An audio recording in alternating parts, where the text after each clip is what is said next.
Hello বন্ধুরা, আজ কোজাগরী লক্ষ্মী পুজোর বিকেলবেলায়। রোজ যেমন পুজো করি বিকেলবেলা, কাজ করে আস্তে আস্তে আমার বিকেল হয়ে যায়। রোজ এসে বিকেলবেলাতেই তো পুজো করি 4টের সময়। আজও সেই একই নিয়ম। গুছিয়ে টুছিয়ে রেখেছি লক্ষ্মী পুজোটা রাত্রে করব, সব কিছুই গুছিয়ে রেখে দিয়েছি।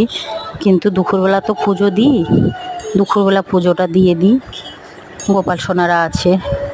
লক্ষ্মী মায়ের জন্যে নাড়ু সুজি করেছিলাম, ওখান থেকে একটু নিলাম।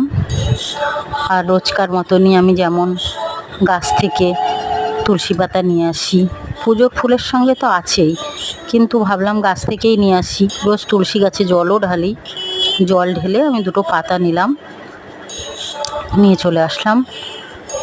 নিয়ে এসে আমি গোপাল সোনার প্রসাদে দিলাম।